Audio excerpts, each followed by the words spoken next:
أعوذ بالله من الشيطان الرجيم. بسم الله الرحمن الرحيم.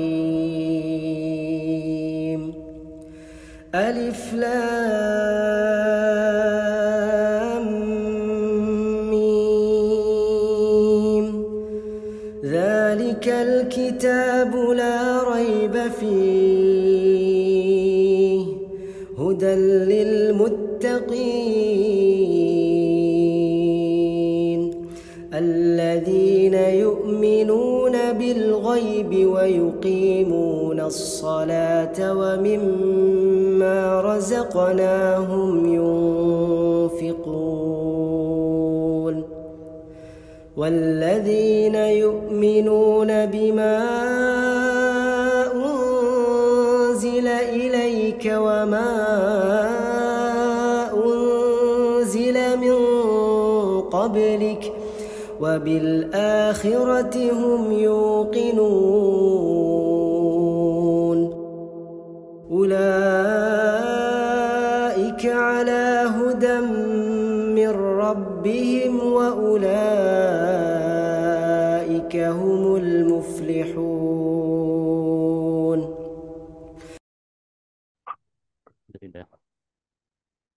على Rasulillah Karim wa ala alihi wa sahbihi wa tabi'in ajma'in. Suara aman ya, teman-teman ya? Aman, Mbak Dadang? Suara yang lain aman? Aman Ustaz, Alhamdulillah. Aman ya. Alhamdulillah, baik. Sorry ya, kita banyak acara, jadi nggak beraturan. Mohon dimaklum. Sudah berapa orang nih yang datang? Masih banyak yang belum datang. Oke, kita tunggu dulu sejenak. Coba kita sama-sama merenung.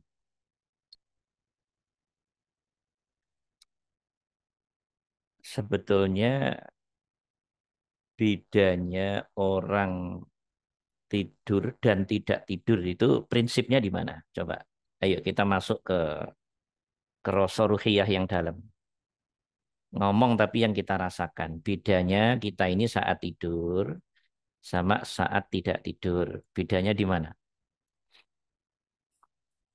Di kesadaran Ustaz. Sadar. Jadi kalau orang itu tidak tidur, berjaga maksudnya, itu dia sadar. Tapi sadar yang bagaimana? Ntar dulu. Intinya bedanya orang tidur sama orang yang berjaga itu adalah di kesadaran. Berarti kesadaran itu penting banget nggak? Coba teman-teman rasakan di situ. Tidur, tidak tidur. Itu hanya dibedakan di kesadaran. Kesadaran doang? Enggak juga. Juga dibedakan dari rasa. Rasanya.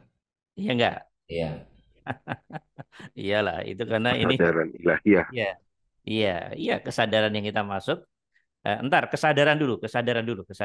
Belum masuk ke situ. Jadi yang membedakan orang tidur dan tidak tidur itu prinsipnya hanya tidak sadar dan sadar. Oke ya, dan sepakat ini. Kak, Ustaz. Oke, dirasakan, disadari. Kemudian yang kedua, apa yang membedakan orang gila dan tidak gila? Ayo masuk.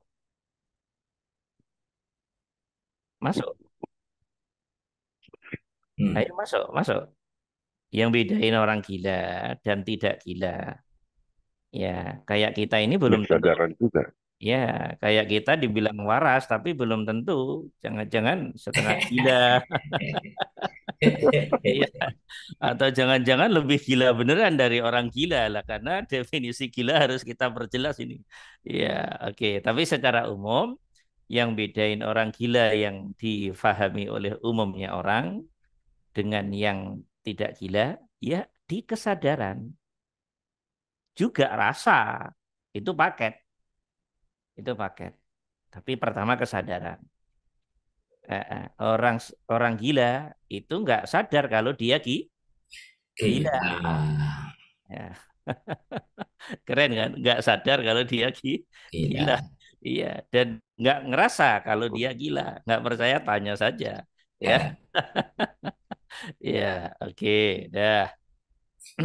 Itu tentang orang tidur dan orang gila. Kemudian ada kondisi mati sih tidak, belum mati. Gila sih ya enggak. Ada yang disebut pingsan. Ya, pingsan. Bisa, akibatnya bisa macam-macam pingsan itu, bisa jatuh kebentur, bisa apa akal memikirkan sesuatu yang terlalu berat sehingga langsung fisiknya nggak kuat dan masuk ke secara ruhiyahnya lemes, ambruk, pingsan bisa.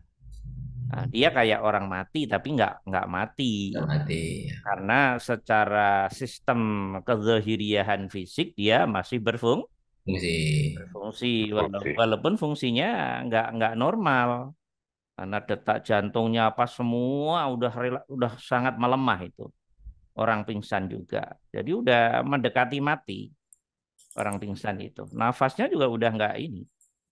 Itu bisa jam-jaman, bisa hari-harian, bisa mingguan, bisa bulan-bulanan orang pingsan itu. Dan akalnya nggak main, akalnya koma. Akalnya apa, koma itu apa bahasa ininya? Ya nggak berfungsi normal. Oke, itu pingsan. Yang bedain orang pingsan dengan yang tidak pingsan apa? Sadar. Ya sadar, teman-teman. Tapi pingsan itu belum mati loh ya, belum mati loh. Apa bahasa yang enak candanya? 3/4 mati kali ya. Ya, ada yang pernah pingsan nggak ini? Pernah saya Ustaz. Oh gitu. Berapa jam, menit, hari? Nggak kerasa. Oh nggak kerasa. Ya, ya kata yang nggak pingsan. Yang pingsan nggak ngerti berapa lama sudah nggak berlaku hukum berapa lama di pandangan dia. Heeh. Di pandangan dia nggak sudah nggak sanggup itu Iya. yang tahu nanti info dari yang waras yang nggak pingsan. Ente pingsan sudah sekian minggu nak, hari baru masak Nggak sih nyangka paling Ustaz. paling Kayak begitu. 2 jam pelajaran itu ketinggalan. Lah, lah seperti itu. Ya dah, itu pingsan. Jadi tidur, pingsan, gila itu nggak beda-beda banyak toh. Ya bedanya tipis. Ada di tensi, kesadaran dan rasa dan tidak kan begitu toh. Iya nggak nih? Iya nggak? Oke. Ya iya kita akan mengalami ini. Jadi kita harus harus sadar benar ini. Jangan nggak sadar, jangan nggak ngerti, nggak paham, nggak ini dong, nggak profesional dong secara ilmiah, nggak boleh juga. Jangan banget-banget bodohnya maksudnya. Jadi kadang sesuatu yang terjadi terus-terusan di sekitar kita, kita sendiri tidak sensitif melihat itu. Begitu. Ya, itu tentang antara tidur dan tidak tidur, antara pingsan dan tidak pingsan, antara gila dan tidak gila. Ada satu lagi apa? Hmm? Ya, orang yang minum obat, ya. Kalau saya baru katanya atau dari bacaan, karena belum pernah pengalaman pribadi, ya, yang minum obat-obat heroin dan seterusnya, ganja dan seterusnya, narkoba dan seterusnya, itu pada dosis tertentu, ya nggak jauh beda dengan orang yang ya kayak pingsan tapi ya nggak pingsan, kayak tidur ya nggak tidur. Jadi iya apa itu bahasanya? Apa mabuk atau apa? Ya di situ yang membedakan dan eh, dengan yang tidak ya sadar dan tidak sadar, sadar dan tidak sadar.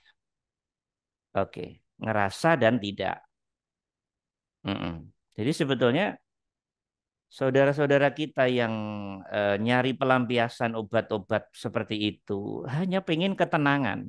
Cuman dia nggak tahu jalan. Nyari ketenangan dengan minum obat-obat seperti itu. Dan Allah juga sudah memberi memberi apa namanya? Memberi pilihan. Ada nih pohonnya, nih ini ya. Semua itu kan Allah kehendak Allah. Pohon ini manfaatnya ini lah begitu dah. Cuman nggak tahu ya dalam konteks-konteks kepentingan apa. Sebetulnya hanya mencari ini, mencari pelampiasan larinya jiwa dan atau roh yang sebenarnya. Cuman mereka kan nggak ngerti itu. Ya, oke. Ya akhirnya menempuh jalur-jalur pintas, pakai physically yang bisa memengaruhi kerja saraf dalam sistem tubuh dan kemudian menjadikan seperti itu. Boleh kalau itu untuk hal-hal yang bersifat darurat, kepentingan yang diperlukan seperti operasi dan seterusnya dan seterusnya. Tapi kemudian disalahgunakan untuk kepentingan yang kita tahu. Seperti itu. Padahal itu merusak akal pikiran, merusak ya banyak hal. Hanya sifatnya sesaat. Tapi dia nggak ngerti caranya untuk sampai ketenangan itu bagaimana. Nah, berzikir, zikir kelamaan juga jadinya ya kan.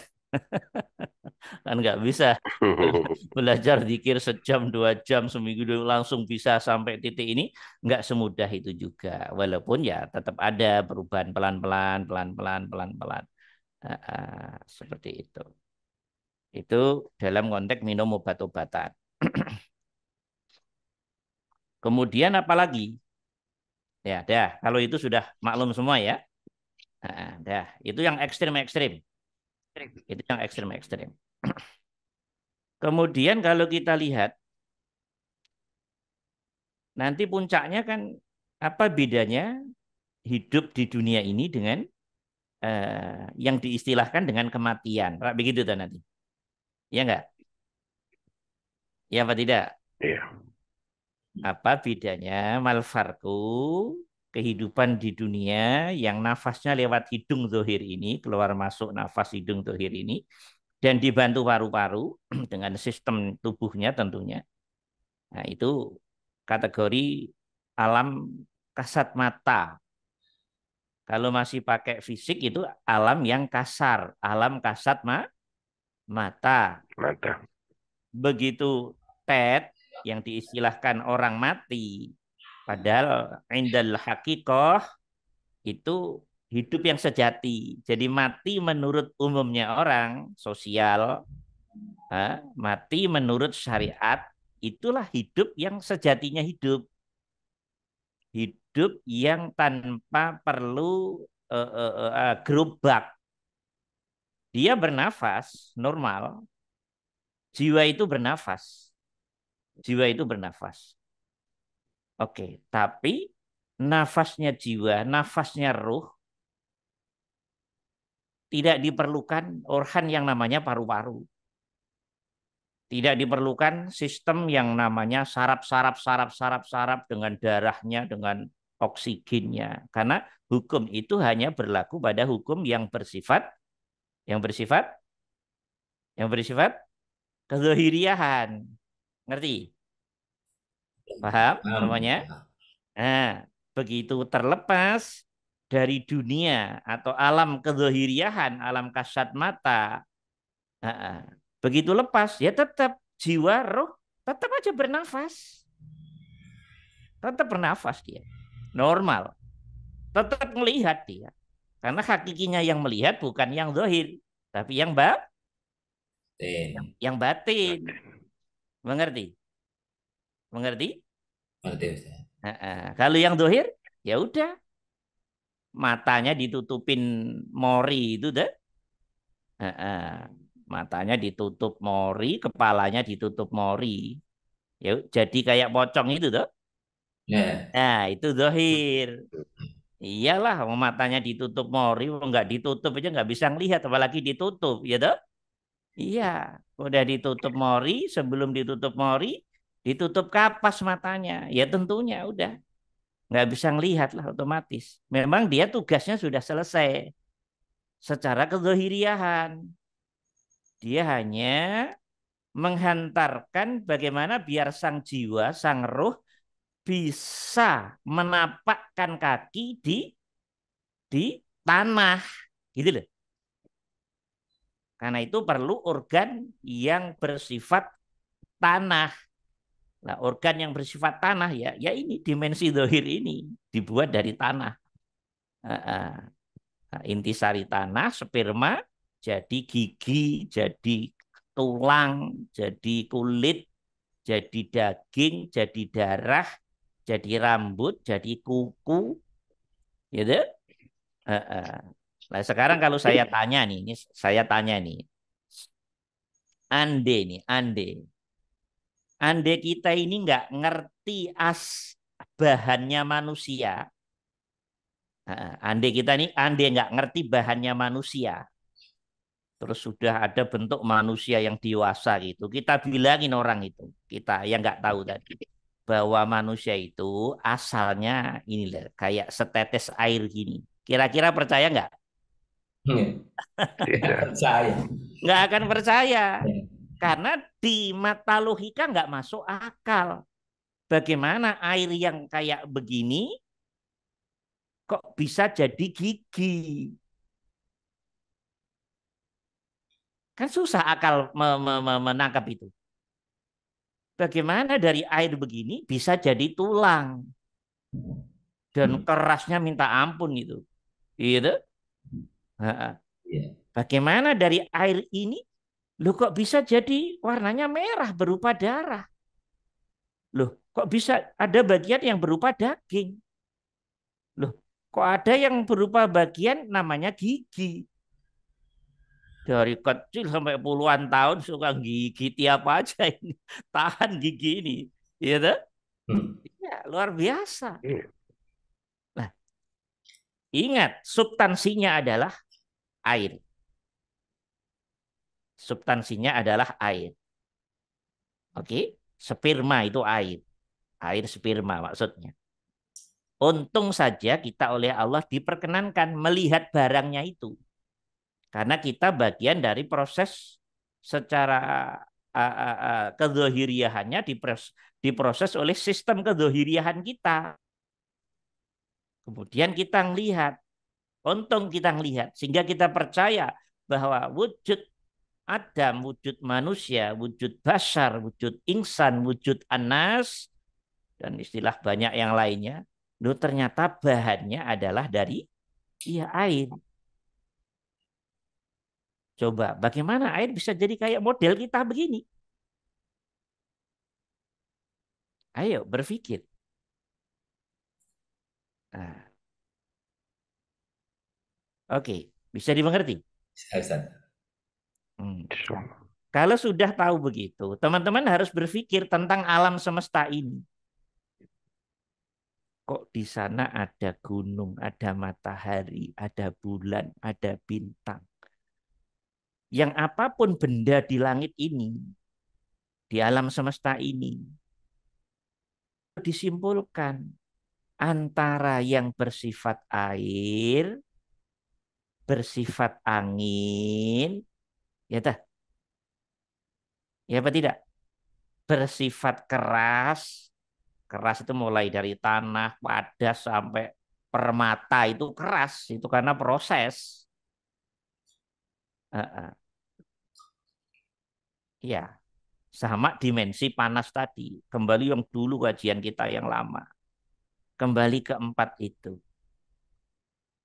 Jadi dari satu tunggal dan menjadi pancarannya Nurullah, jadilah Nur Muhammad. Dari cahayanya Nurullah itu, cahayanya yang bernama Allah itu kemudian ya berproses sesuai kehendak Allah dan menjadi alam semesta ini. Ya, bisa dimengerti. Bisa dimengerti. Maksud Bisa. saya, Bisa. pertanyaannya, antara yang membuat dan yang dibuat di situ adalah meliputi dan Putih. diliput. Diliputi. Ini maksud saya, akan digiring di sini. Jadi alam semesta kerjanya ya sama kayak diri kita, teman-teman. Mengerti? Ada kezohiriahan. Ya, kezohiriahan kita ya fisik. Kezohiriahan alam semesta ya yang kita lihat dohir-dohirnya itu. Tapi zohir itu nggak akan wujud, nggak akan nampak, nggak akan kelihatan, nggak akan ada manfaat bahaya kalau tidak dalam peliputannya al-muhit, al-hayyu, Iya. al-qayyum. Nah, hati para ahli makrifat yang sudah kuat, dia tidak boleh berhenti di melihat kezohiriahannya ini, kemakhlukannya ini doang. Oke, tapi di alam rasa sadarnya harus merasakan, menyadari Putus ya. antara makhluk dengan kholik, antara yang meliputi, diliputi dan yang meliputi adalah tidak akan pernah bisa Sah. terpisah. Tapi tidak bisa diungkapkan bagaimana. Wong ilmu kita dalam konteks itu Sas. terbatas. Bisanya hanya di duduk rasa dan kesadaran. Duduknya rasa kesadaran itulah namanya Nah, iman. Iman. Paham? Ngerti ini maksud saya? paham, Ustaz. Nah, ini serius, ini penting, ini kelihatannya sih kayak agak main-main bertanya santai begini, tapi ini penting dalam dunia kemakrifatan. Iya. Penting, enggak, bukan ini ilmu sangat tinggi. Oke, memang bedanya tipis begitu, sangat tipis. Karena bedanya hanya di wujudnya rasa dan kesadaran itu toh. Ya apa tidak? Ya, Ustaz. Ya, kalau fisiknya sama, orang tidur dan tidak tidur. Tapi yang bedain yang di dalamnya itu, fungsi di dalamnya itu. Gila dan tidak gila, yang bedain yang di dalamnya itu. Gerak-geriknya kesadaran dan rasa itu. Oke. Orang mati dan hidup, yang bedain ya itu. Kesadaran dan rasanya itu.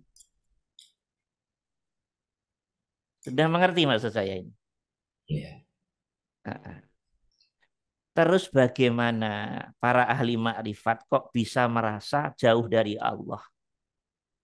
Berarti nggak mungkin makrifat dong. Mana ada orang makrifat ngerasa jauh dari Allah? Emang Allah itu di mana kok Allah itu jauh? Bukankah Allah yang liputin diri dan alam semesta? Yang bedain tinggal rasanya orang itu, kesadarannya orang itu main apa tidak, hanya di situ. Kayak bedanya orang gila dan tidak gila. Kayak bedanya orang tidur dan tidak tidur. Oke, kayak bedanya orang pingsan dan tidak pingsan. Kayak bedanya para pemabuk dan tidak pemabuk. Kayak bedanya orang yang minum obat-obat narkoba dan sejenisnya dan tidak. Tipis sekali bedanya. Mengerti ini? Maksud saya udah mulai mengerti ini? Iya. Insyaallah. Penting, ya penting. Bagaimana nggak penting? Bagaimana nggak penting? Penting sekali.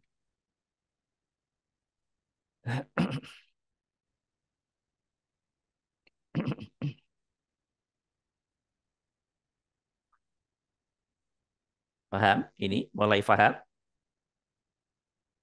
Insyaallah. Paham ya? Sudah mulai bisa merasakan apa yang saya maksud? Ya. Ya, oke. Ini kalau paham, berarti teman-teman mulai ilmunya itu oleh Allah mulai dibuat tinggi, dalam. Ayo, merenung kembali bedanya orang gila dan tidak gila. Bedanya orang tidur dan tidak tidur. Bedanya orang pingsan dan tidak pingsan. Oke. Bedanya orang minum obat terlarang dan tidak. Bedanya orang mabuk dan tidak. Di mana bedanya? Hanya satu yang bedain. Punya kesadaran dan rasa dan atau tidak.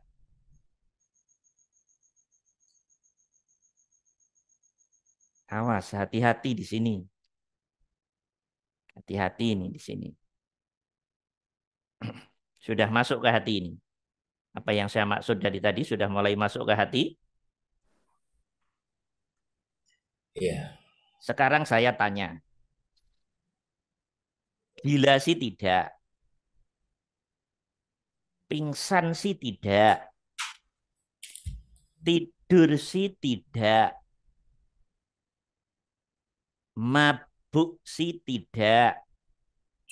Minum-minum obat yang diistilahkan terlarang tidak. Tapi dia tidak on. Tidak on. Ya. Tidak bekerja dengan baik, wujudnya rasa ke sang peliput alam, sang pencipta, pemilik 99 Asmaul Husna itu, dia tidak mampu menyadari dan tidak merasa. Itu sama apa tidak dengan orang gila, pemabuk, Sama. narkoba, Sama. tidur, mati, sama apa tidak? Sama enggak? Coba ayo rasakan. Ini Sama Ustaz. enggak perlu kenceng-kenceng deh. Teman-teman rasakan aja. Sama Ustaz. Sama kan? Sama enggak? Sama. Karena itu jangan heran kalau Allah nyebut kayak hewan. Loh, bukan Allah itu jelekin hewan, enggak begitu maksudnya. Pada enggak paham nanti. Maksud kayak hewan itu makan, minum, kawin, nyari apa? Rizki. Rizkinya hewan ya rumput itu. Nah, itu duitnya lah, ibaratnya begitu ya. Tapi dia nggak ada kesadaran ruhiyah ke sang peliputnya. Nggak ada rasa ruhiyah ke sang peliputnya. Itu yang dimaksud Allah kal an'am, kayak hewan. Kayak hewan. Ngerti? Jadi substansinya hewan bukan pada bentuknya, bukan apanya. Nggak punya kesadaran dan rasa ke al-hayyu al-qayyum. Ngerti ini? Ya. Ayo, hati-hati. Lihat diri masing-masing. Pelan-pelan dilihat. Iya, ya. Kemudian kok dalam Quran juga Allah nyebut mereka kayak orang mati. Hidup-hidup. Masih suka nyari duit, suka sholat, suka yes, normal kehidupan. Normal. Tapi kenapa dimati-matikan oleh Allah? Mereka kal amwat, ulaika kal amwat. Mereka kayak orang mati. Duh, ada apa dengan orang mati? Kenapa Allah membuat metafor menyamakan orang-orang yang belum tumbuh kesadaran rasa ke Allahnya ini kayak orang mati? Ya iya dong, karena orang mati memang tidak mungkin orang dalam konteks fisikly kematian orang yang mati dia nggak akan mungkin ada rasa sadar ke Allah. Mengerti ini? Perumpamaan Allah ini, wah perumpamaan yang dalam sekali ini nggak main-main. Iya. Kenapa pula Allah menyamakan mereka, iya, dengan orang mati? Jawabannya sama toh, dengan kayak hewan tadi toh. Ya. Sudah ketemu dalam hatinya masing-masing sekarang. Ya. Ada apa dengan hewan dan ada apa dengan orang mati? Yang ada pada hewan, yang ada pada orang mati, sama dengan antara orang gila dan waras, sama dengan orang pingsan dan waras, sama dengan orang yang mabuk dan tidak mabuk sama dengan orang yang sedang tidur dan atau tidak tidur. Jadi hanya ada satu dari dua. Ya apa tidak? Sudah mulai ketemu belum? Dalam dirinya udah, iya ya. Oh, ini ilmu sulit teman-teman. Walaupun ini dari kita lahir sampai umur berapapun sebetulnya terjadi di diri kita sendiri. Tapi belum tentu sesuatu yang sebetulnya berlaku pada diri itu kita kenali. Ya apa tidak? Ya. Belum tentu dikenali, hanya lewat kayak tidak ada maknanya. Belum tentu dikenali. Belum tentu dimengerti. Belum tentu difahami. Oke. Mengerti ini maksud saya? Ya. Oke, kalau mengerti, alhamdulillah.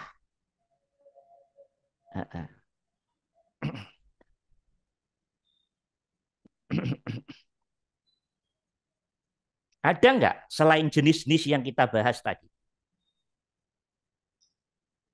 dalam kehidupan? Ada tidak? Ada tidak?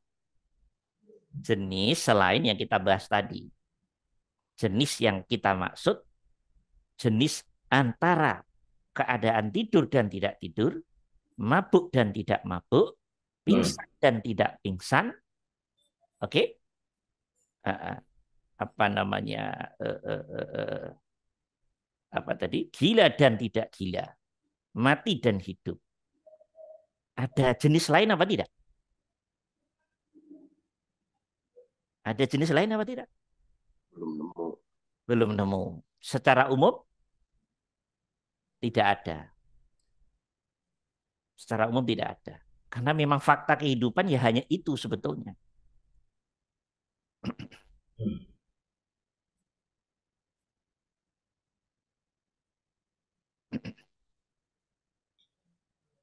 Bisa dimengerti ini? Ya. Ya. Oke. Kemudian pertanyaan saya berikutnya. Ini sudah clear, semuanya sudah diterima hati, pikiran ya, sudah clear? Ya.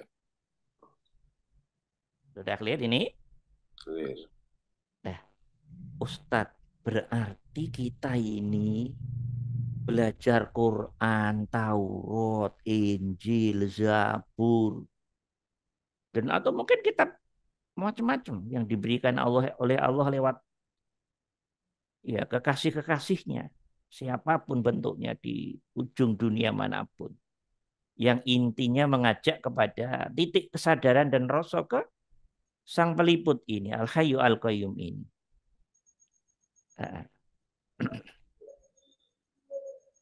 Berarti yang membedakan ya berhasil atau tidaknya kita hidup ini sejatinya di zona ini apa tidak?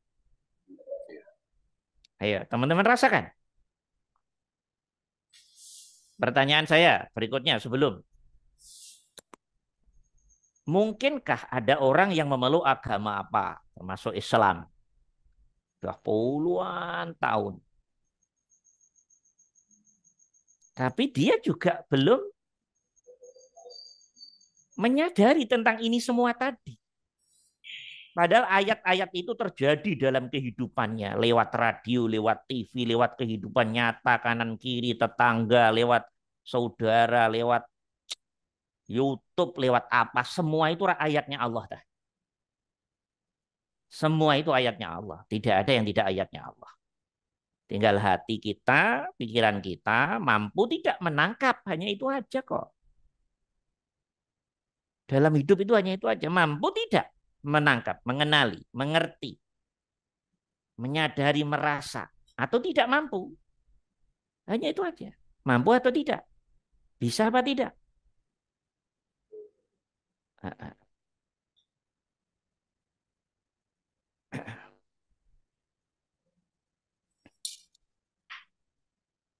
banyak tidak nih dari pemeluk agama nih, tapi sudah lama memeluk agamanya, tapi belum mampu mengenali ini semuanya. Pertanyaan saya, kenapa pemeluk-pemeluk agama itu belum mampu mengenali apa yang terjadi pada dirinya sendiri? Kenapa? Coba dijawab.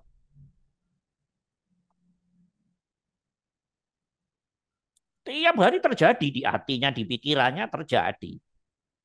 Dia bisa melihat istrinya, suaminya secara zahir terjadi.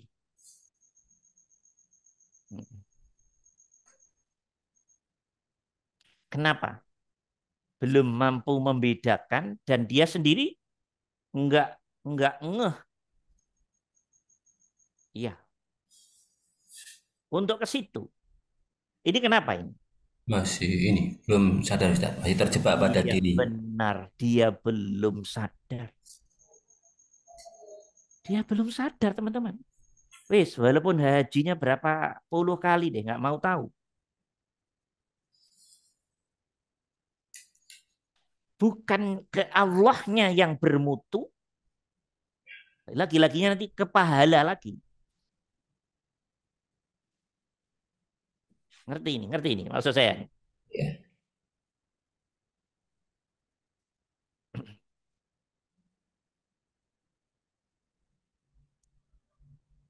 Berarti kesadaran rasa ruhiyah ke Allah ini karunia yang besar sekali apa tidak? iya. Iya. Itulah bagian dari kerja kemakrifatan, teman-teman. Jadi kalau teman-teman oleh Allah sudah diberi rasa sadar ruhiyah, ya pasti bisa menangkap apa yang saya maksud ini. Baik lewat pendengarannya, penglihatannya, dan lewat indrawinya yang lain. Iya, iya.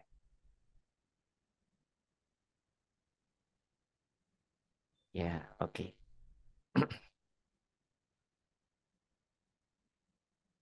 Mudah-mudahan oleh Allah kita ya sudah mulai diposisikan di posisi ini.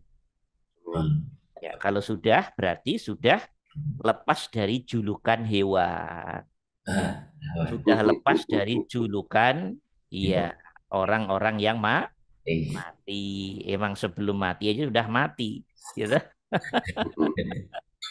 Iya, dan julukan yang ekstrim-ekstrim lain. Hmm. Itu tandanya sudah mulai ruhiyahnya keimanan, keislaman, keimanan, keihsanannya sudah mulai bermutu. Oke. Ya, oke dah. Itu satu. Sudah paham semua ini insya Allah ya. Ini ngajinya kayak kita ya modelnya gini-gini aja. Nggak usah banyak qala Allah, qala Rasul gitu. Iya, qala Allah, qala Rasul lah. Nanti jadi ya, ahli tafsir. Ya, oke. Clear ya? Ini mengerti semua? Sudah bisa diterima oleh alam hatinya, pikirnya? bisa Ustaz. Iya. Iya, nanti direnungkan. Bener agak ini Ustadz ini gitu. Ya, gitu. Ya, tidur dan tidak tidur. Ya toh, pingsan dan tidak pingsan. Ya toh, gila dan tidak gila. Oke. Ya toh, mati dan hidup.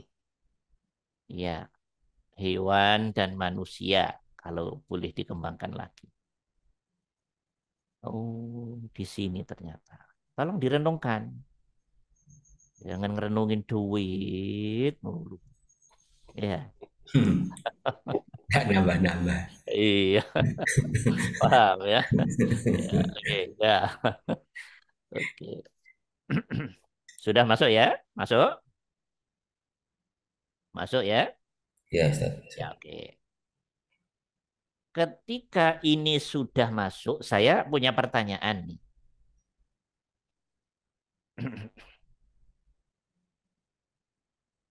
kenapa ada orang kok masih takut mati? Kenapa ada orang kok khawatir kalau nanti mati? Heeh. Kenapa ada orang kok gelisah kalau nanti mati? Kenapa ada orang kok membayang-bayangkan nanti kalau mati? Dah, 4 ini aja deh. Itu kenapa terjadi? Teman-teman jawab. Baik, baik. Nggak ada di buku ini. Ini nggak ada Belum di buku. ikhlas kali Ustaz ya. Belum ikhlas Ustaz. Iya, ini bukunya langsung melihat ke dalam. Iya. Ya, nanti pasti yang ini lihat di YouTube. Kenapa takut mati? Bukan itu ilmu nyata di dalam diri.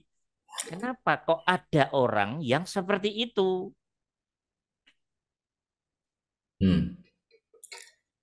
Ya, dua lagi Kenapa?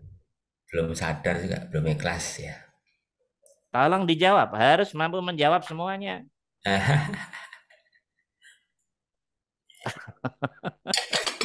Kenapa ada orang yang di dalam dirinya masih ada rasa yang kotor seperti itu? Ya, Loh, kok kotor, Ustaz? kotor itu satu. Nah, kalau nggak kotor apa namanya? Kotor itu. Ya, jadi gila itu dibilang bersih. Ya ini bahasa, bahasa jangan diartikan secara hakikat. Hmm, Ya, oke. Kenapa bisa terjadi seperti itu? kotor itu. Ya, karena orang tadi belum Sadar. sadar, gitu loh. Kalau belum sadar berarti belum Mabuk. belum waras, ngerti nggak? Iya. Ya, berarti posisi dia masih kayak orang gila, masih kayak orang pingsan. Oke, masih kayak orang tidur. Oke, masih kayak peminum narkoba. Masih kayak orang mabuk. Iya. Loh, kok bisa begitu, Ustaz? Loh, kenapa enggak? Katanya yang bedain antara ya tadi yang kita bahas panjang di depan tadi hanya satu kok bedanya. Nyadar Dan dan Tidak. ngerasa ke Allah apa tidak. Ketika orang ada rasa takut, berarti dia belum nyadar, dia belum tahu rasanya ketemu Allah. Allah. Iya, Ngerti? Rasanya ketemu Allah. ya Ustaz. Ibaratnya sop buntut enak, dikasih sop buntut lari. Ya gitu. Ih, Takut. nggak jelas Takut. ini orang. Iya, oke. Jadi diberi makanan enak tidak mau. Ini contoh. Iya, oke. Kenapa dia takut? Memang dia tidak pernah merasakan ketemu Allah. Iya. Karena istilah ketemu Allah masih dalam teori-teori ilmiah yang numpuk di kepala dia. Belum sampai di kedalaman hati yang dia benar-benar merasakannya iya, dengan baik. Hmm. Maka muncullah rasa takut itu, khawatir itu, sedih itu, gelisah itu. Ini hal yang nggak bisa ditipu oleh apapun siapapun yang menjawab fakta isi hatimu sendiri. Ngerti maksud saya? Yang menjawab hanya dirimu sendiri. Hmm. Istri nggak akan ngerti, suami nggak akan ngerti. Oke. Setan aja nggak ngerti ini. Ini dalam sekali. Iya, malaikat juga nggak ngerti. Ini udah urusan dalam sekali. Oke, mengerti? Iya, iya. Kenapa takut mati? Berarti yang masih takut mati, gelisah kalau sewaktu-waktu mati, sedih kalau nanti mati, dia belum sampai titik kesadaran yang ideal antara hubungan ruhiyah jiwa, ruhnya, hubungannya dengan sang peliput jiwa dan ruh itu sendiri. Ini nggak bisa ditipu. Nggak bisa direkayasa, teman-teman. Ini asli benar-benar kerja nurullah. Kerja nurnya Allah yang kuat, yang liputi pada alam jiwa. Pada alam rohnya. Ketika itu kuat, maka otomatis kesadaran dia tentang Al-Hayyu Al-Qayyum akan kuat. Saat itu terjadi, Allah memberi rasa untuk tidak takut. Memberi rasa untuk tidak gelisah. Memberi rasa untuk tidak sedih. Balik siap labbaik Allahumma labbaik. Balik siap dengan kesadaran rasanya untuk laku. Inna lillahi wa inna ilaihi raji'un. Mulut bisa innalillahi, hati molat-molet. Mungkin nggak? Nah, ini Mungkin. potongan-potongan kita. Iya. Nah, ini yang saya maksud laku. Laku. Lakunya ruh, lakunya jiwa. Tentang praktek innalillahi wa inna ilaihi raji'un. Berarti yang masih ada takut kematian, khawatir kematian, gelisah kematian, aslinya dia sebetulnya belum menemukan Allah itu sendiri. Mungkin dari kecil sampai puluhan tahun manggilin Allah. Tapi Allah di mata dia sifatnya masih teori. Oke. Sifatnya masih teori syariat. Belum masuk ke kedalaman hati yang dalam. Maka efek yang terjadi pada diri dia ya masih kayak seperti tadi. Paham ini maksud saya? Mengerti? Iya. Iya. Ya karena belum waras, karena belum sadar, berarti posisinya masih bisa dinisbahkan kayak orang tidur, kayak orang pingsan, kayak orang gila, kayak orang mati. Bisa apa tidak kalau dinisbahkan di situ? Ya itu yang dimaksud Allah. Kayak hewan, kayak orang mati. Itu ruhiyahnya belum hidup. Tiap hari manggilin Allah kok. Tapi ternyata di lapisan mulutnya doang. Belum masuk ke lesan hati yang dalam.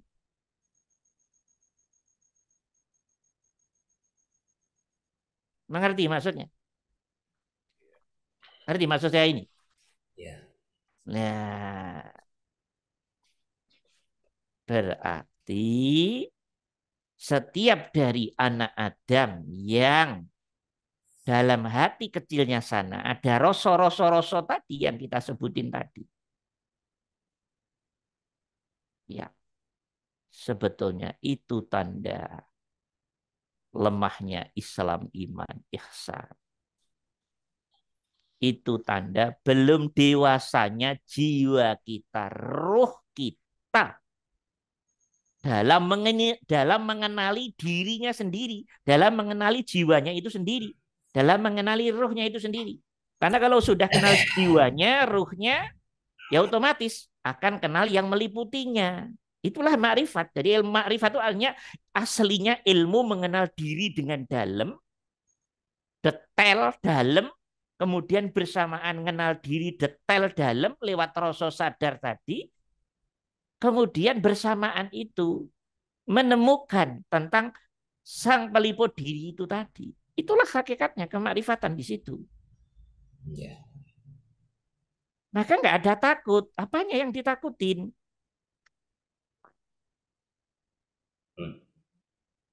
Bisa dimengerti? Insyaallah. Lihat hatinya masing-masing. Lihat hatinya masing-masing. Kalau mulut mah suka main sandiwara mulut ini. Mulut, tangan tuh suka main sandiwara. Tangan apalagi. Di mana kamu? Aslinya di rumah. Nulis WA. Lagi meeting di hotel. Tangan itu. Ya. Ya. Jadi tangan, mulut itu payah itu. Ya. Nah, kalau hati enggak. Hati begitu dia tidak komit, tidak lurus, dia akan langsung kena punishment. Ya, langsung kena siksa dari Allah. Berupa tidak kenyamanan, berupa macam-macam. Ya, itu hati. Maka hati itu lurus. Maka kalau mau apa, ya dengerin suara hati. Maka kata Rasul, kalau ada apa-apa nggak usah repot-repot ente, kata Rasul. Is'al ila nafsik. Tanyalah pada dirimu itu maksudnya tanyalah pada hatimu yang dalam. Tanyalah pada jiwamu yang dalam. Ya wujudnya rasamu yang suci itu loh. Kesadaranmu yang suci. Yang tidak terkontaminasi oleh apapun dan siapapun. Itu pasti benar itu. Karena di situ adalah suara ilhamnya Allah itu loh maksudnya. Mengerti ini? Apalagi yang takut mati ditambah melihat keluarnya lebih kencang. Melihat keluar diri. Di luar diri itu apa sih? Anak, ya, istri, suami, terus itu. tabungan, ya, kredit mobil. Kalau saya, ya apalagi wah, itu masih terlalu jauh. Dalamnya babak belur, luarnya babak belur. Wah, berat ini teman-teman. Masya Allah. Oh, Ini hati-hati ini. Mengerti? ya, Ustaz. Jadi 30 juz loh teman-teman mau ngaji sampai kayak apapun. Kok nggak paham apa yang saya maksud ini? Blunder hidup itu blunder. Nggak ngerti tujuan gaya doang pakai kopiah haji pakai jubah. Tahu gaya doang. Dikit-dikit stres umroh itu aslinya memang stres beneran. Paham nggak? Nggak ngerti dia belum ngerti aslinya nggak ngerti. Ya itulah repotnya orang kalau nggak ngerti itu, masya Allah, susah pokoknya.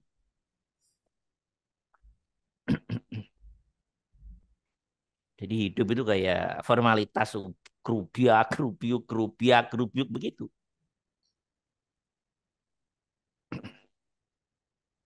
Ya, clear, mengerti ini.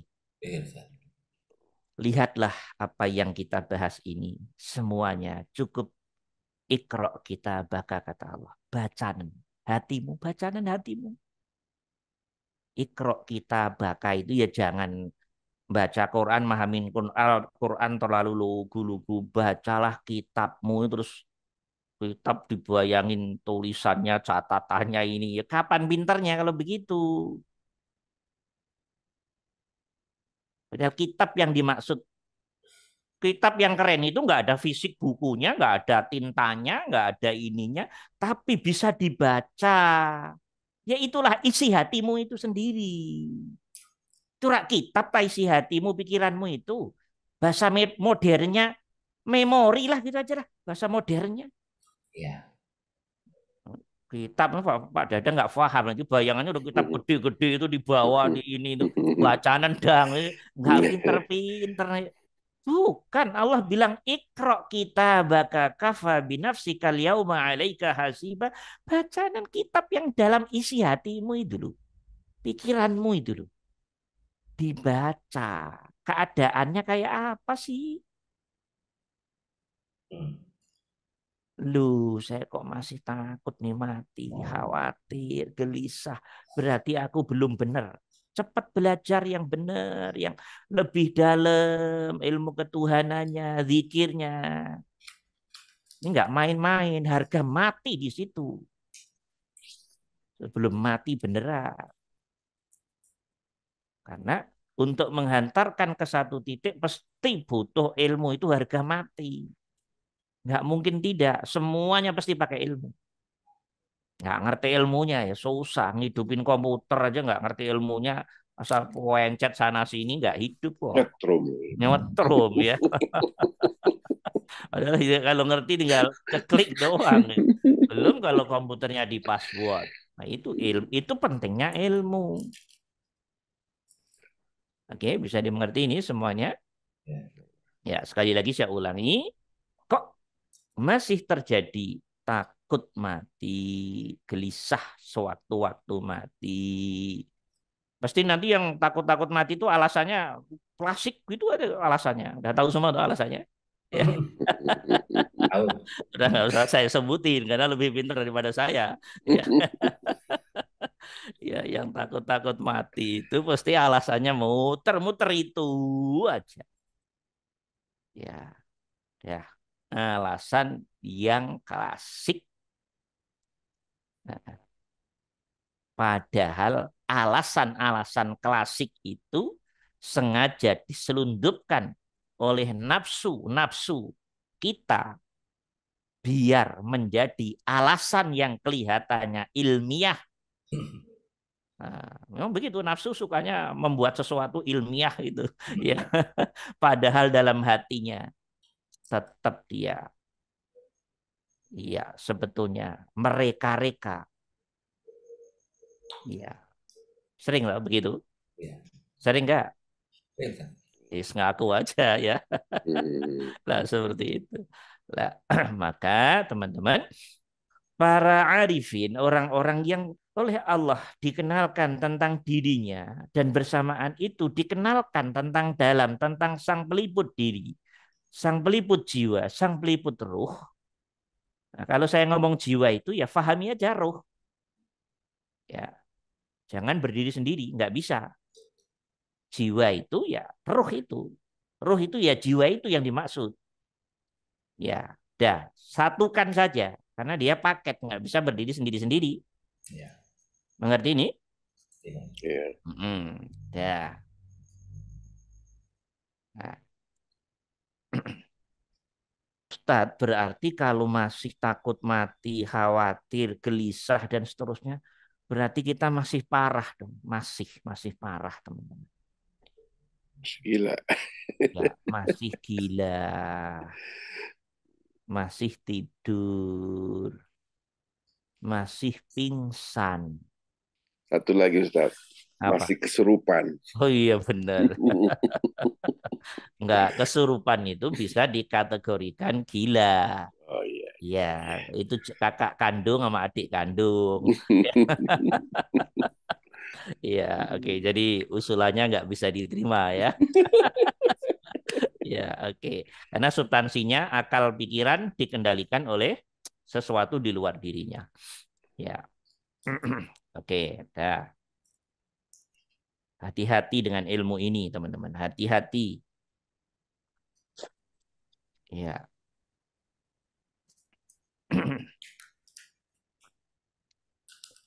Sudah mulai mampu merasakan semua ya, insya Allah ya. Ya, alhamdulillah. Alhamdulillah. Kalau sudah mampu merasakan, memahami, mengerti, menyadari apa yang saya maksud ini. Ya di ruangan ini sudah nggak waktunya lagi. Bayangin, bayang-bayang atau khayal-khayal. Main sandiwara sendiri di alam hati dan pikiran. Menyangkut kepulangan kepada Allah. Setan suka merekanya begitu. Ya, Merekanya minta nanti setelah punya cucu. Setelah punya cucu beneran, masih minta lagi setelah punya Cicit. cicit. Itu klasik yang saya maksud, klasik sekali itu. Ngaco kan. Gigi udah hompong semua, udah perot, tetep aja. Dalam hatinya jangan mati dulu. Nunggu cicit. Cicit. Padahal itu rekayasa nafsu, teman-teman. Nggak dewasa ke Allahnya gitu loh. Bahasa kasarnya. Ya itu namanya nggak pinter hatinya, jiwanya, ruhnya. Dimainkan oleh nafsu, tapi nggak ngerasa asik dengan permainan nafsu itu. Banyak nggak orang yang begini? Ya. Banyak Banyak apa banyak sekali? kali. Banyak apa banyak sekali? Beda. Banyak sama banyak sekali itu beda. Mana kira-kira? Banyak apa Banyak banyak sekali? banget. Banyak sekali. Jangan-jangan di ruangan ini masih banyak yang takut mati juga nih. Iya, Pulang duluan. Wah, kacau ini. Ya Allah, takut mati. Jangan. Karena itu jebakan-jebakan nafsu, teman-teman. Iya. Paling tidak takut mati itu, ya, paling tidak nafsu mudah untuk mainkan hati pikiran. Untuk tidak ridho menerima panggilan Allah. Main di situ bisa nggak nafsu? Bisa. Ya. Roh udah berjalan ini masih bayangin anaknya masih kecil-kecil. Loh kayak saya ini kan umur udah 50 tuh, anak masih kecil-kecil. Loh, kalau nurutin permainan nafsu, wah habis saya. Kalau mau nurutin nafsu.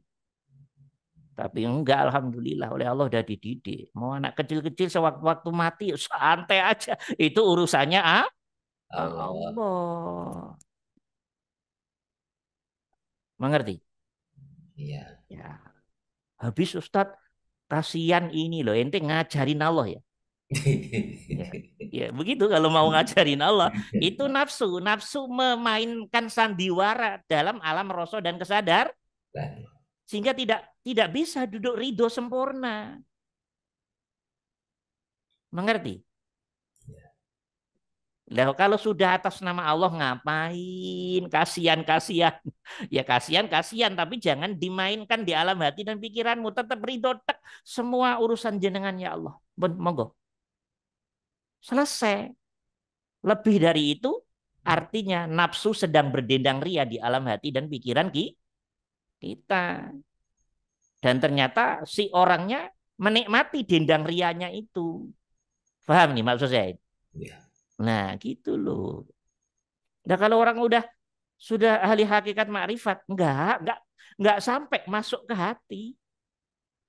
Waduh, Ustadz, anak sedang kuliah ya semester 2 gimana ini? Lah, habis kalau mati mikirin begitu. Ya Allah, siapa yang nyuruh begitu? Siapa? Waduh, yang satu masih SMP kelas 2 Ustadz ini. Nanti gimana bayar SPP-nya? Udah mau mati kok mikir SPP, barangnya apaan? Kasihan. Ya Allah, ini loh, ini semua pekerjaan setan loh teman-teman. Hati-hati ini. Yang intinya satu, ganggu, ngerecokin biar kita ini nggak legowo, nggak ridho menerima keputusannya Allah. Maka dikotorin begitu hati dan pikirannya. Cuman kalau hati pikiran kotor, nggak akan ngerti kalau itu jebakan-jebakan. Kalau ahli makrifat, nggak ngurus itu. Ya sekarang mati anak masih kecil, semua dalam kuasamu, dalam kendalimu ya Allah. Ya percaya 100% kerjanya Allah lah. Ngatur-ngatur Allah. Paham nih? Ngatur Allah berdalih kasihan. Iya enggak? Iya. Halus enggak? Kalimatnya halus sekali. Kalimat dalam hati tadi loh. Untuk bisa duduk tawakal tidak mudah. Karena tawakal itu sendiri berkaitan dengan kejernihan dan kebersihan hati dan pikir. Awas, hati-hati nih teman-teman. Nah, Kalau sudah menyangkut Allah, sudah. Nggak usah mikir apapun, siapapun. Apapun dan siapapun, semua dalam kendali Al-Hayyu Ayo. Al-Qayyum. Dah, clear. Mengerti ini? Ini penting ini, kajian ini penting sekali ini. Dah. Dah. Kemudian pertanyaan saya berikutnya. Semakin oleh Allah dikaruniai, diberi kemampuan, hidayah, taufik, inayah, semakin tensi zikir sirnya atau nafasnya itu tinggi. Iya, sejalan itu insya Allah hati pikir berjalan semakin jernih. Maka zikir nafas dan sir yang terus berjalan dengan istiqomah dengan tensi yang semakin bagus, secara otomatis akan membuat alam hati pikirnya tidak takut mati apa iya? Apa tidak? Ya. Iya, dah. Ya udah itu jawabannya. Itu jawabannya sudah.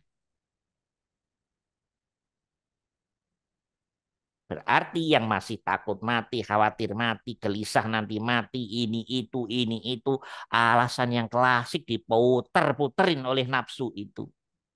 Itu tanda zikir kita kurang. Saya ulangi lagi.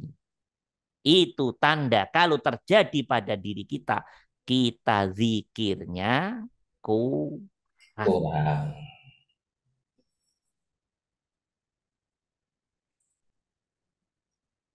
Bisa dimengerti?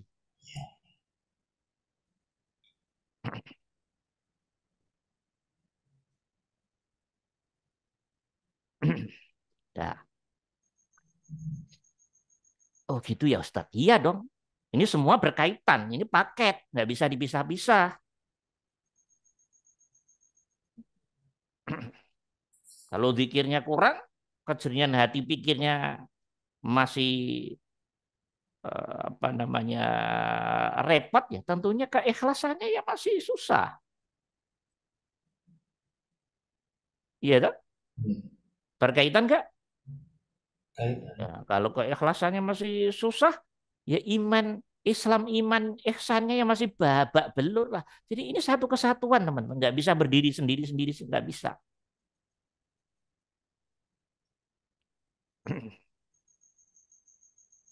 Clear, paham dong? Paham. Dah, kalau ini paham, alhamdulillah. Jadi kematian itu kalau sudah terlatih istiqomah zikirnya, nafasnya, sirnya, ya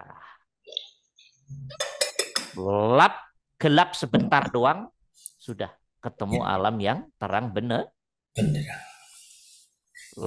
Gelap sebentar aja. Gelap sebentar itu karena memang proses kematian. Perpindahan dari pelepasan alam kasat mata, alam zahir, ya, kemudian lepas, ini istilah aja.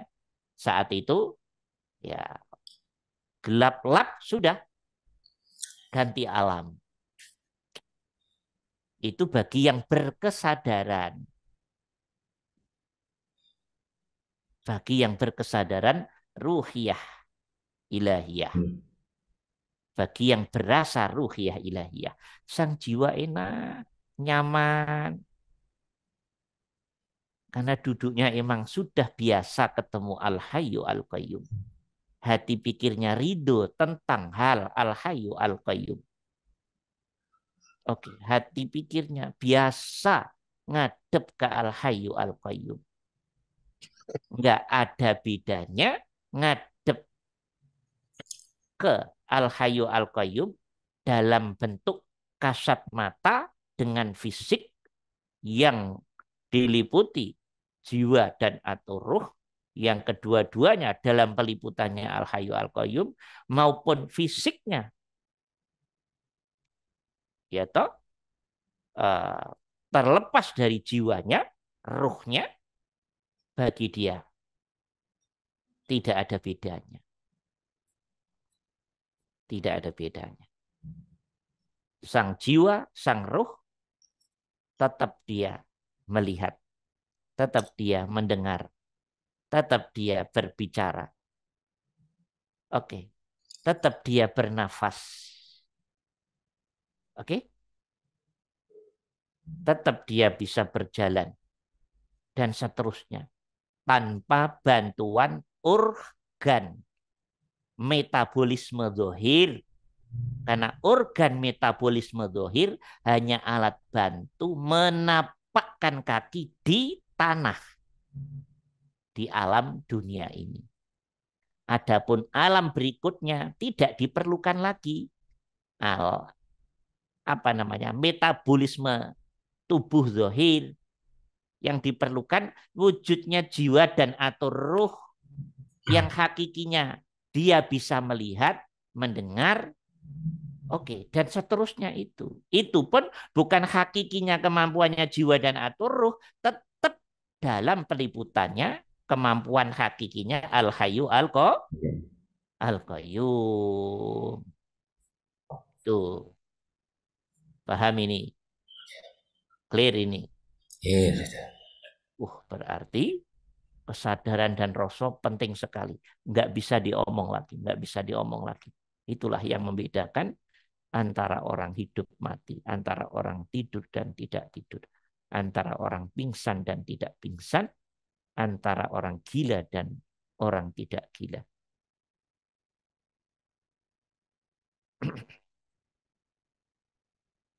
Dah, aman terkendali insya Allah ya.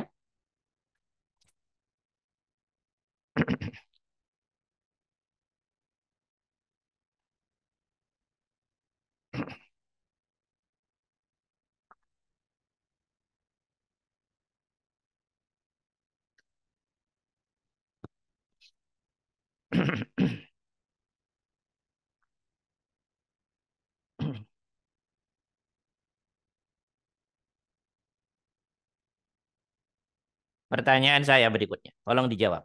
Karena sudah mulai ngerti masuk ke dalam-dalam. Ketika proses sakaratul maut, ya, ketika proses sakaratul maut,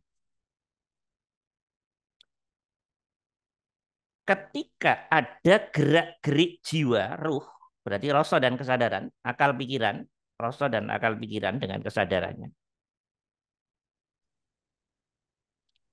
Gerak-gerik rasa dan akal pikiran dengan kesadaran atau tidak kesadarannya itu, dia melawan dengan sang peliputnya. Bahaya apa tidak? Bahaya. Bahaya apa tidak? Bahaya. Di mana letak bahayanya?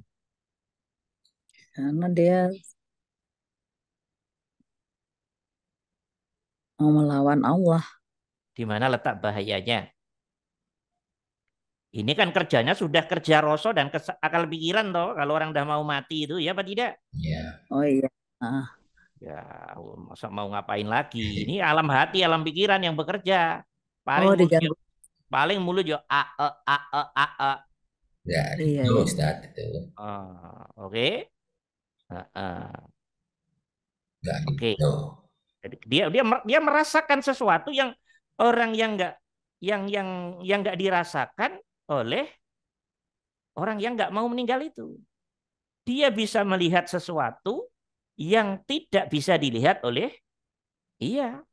yang belum meninggal. Oke. Nggak bisa dilihat oleh orang lain. Dan nggak bisa diceritakan oleh orang lain. Oke, bisa dimengerti. Artinya apa? Saat mulai perjalanan ruh dari ujung kaki dan seterusnya, kerja alam hatinya toh berarti rasa toh, sikapnya jiwa, sikapnya ruh kepada sang peliput itu toh yang sedang dalam proses menjalankan jiwanya, ruhnya untuk pindah alam, begitu tak? Iya, untuk diambil Allah. Nah, kalau rasanya molet ke selain Allah, angel mati nih Ustaz. lah susah matinya. Ngerti? Iya. Jadi Iya. yang bikin susah mati itu karena sang jiwa ruh, rasa Pelet. akal pikirannya emang duduknya ke Allah nggak Nggak bener. ada ya. Itu nggak Udah benar ya mau Allah. mati ya mikirin istri aja. Itu apa sih istri dipikir? Iya. Ya, Iya benar. iya. Giliran hidup aja berantem aja ya kan? Iya, untuk Mama apa tinggal dipikir? baru Dipikir pikirin. banget banget ya. Mikirin suami aja ya Allah. Ini orang keterlaluan. Oh, Inilah Ustaz. namanya iman itu. Karena imannya nggak bener. Mm-mm. Wong suruh ngadep Allah, ngadep ke Iya. istri. Istri. Bener nggak kalau begitu? Iya. Nggak Salah. benar. Nggak bener. Iya, setan pinter. Apa yang ada di cermin hatinya dimunculkan lagi lah. Mm-mm. Oke. Suami dimunculin di alam rasonya, sadarnya. Untuk mengganggu biar hatinya, pikirannya tidak ngadep ke Allah. Allah. Gitu loh teman-teman. Iya ya. Ini kenapa mati prosesnya bisa jam-jaman, bahkan hari-harian. Karena jiwanya main rasa sendiri. Hmm. Susah untuk benar-benar duduk laku innalillahi wa inna ilaihi Roji'un. raji'un. Mungkin mulutnya innalillahi, mungkin mulutnya Allah, tapi mulut hatinya tengok ke suami, ke istri, ke anak, mengkhawatirkan nanti anakku makan apa. Ya makan nasi lah, mau makan batu gimana tuh ya. Ya, nanti ini saya ya Allah habis ini orang habis ya Allah. Kenapa nggak duduk kayak zikir sir setotal ke Allah, tinggalkan semua, tinggalkan semuanya. Jadi kalau yang sudah biasa zikir sir, ya mati ya duduknya kayak zikir sir itu aja. Ridho Hmm. total, lap sudah ganti alam. Hmm. Jadi yang bikin lama jiwanya sendiri. Molet, tahu Nggak molet ridho. ya? Iya, bahasa kerennya nggak ridho, tapi nggak ridho nanti nggak paham repot. Ya, ya Ah, molet, bayangin di alam dunia. dunia. Atau ingin di alam dunia terus Nah, gitu. atau ingin di alam dunia terus, nggak siap Mati. mati. Ya Allah. Ya itu ujian terakhirnya di situ. Hmm. Ini perlu pensucian hati dan pikir, bukan Hmm. sekedar teori ngomong. Kalau ngomong semua orang bisa ngomong begini. Ini harus disiapkan dengan istiqomah secara ilmu ketuhanannya dan praktek real keistiqomahan zikirnya. Kerjanya kerja yang bersifat ruhiyah di alam jiwa, ruh, rosok kesadaran, akal pikiran. Bisa dimengerti? Insya Allah. Clear? Paham nih semuanya? Tahu. Hati-hati nanti jangan diturutin. Itu sendiri. Gitu deh teman-teman. Ini nggak paham-paham lagi nanti. Ilmu kematian berarti hakikat ikhlas itu sendiri Ustaz. Ya iyalah, mau apa lagi? Keikhlasan yang paling tinggi, keikhlasan ketika kita dipanggil oleh Allah dan kita siap jalankan tugas ya Allah.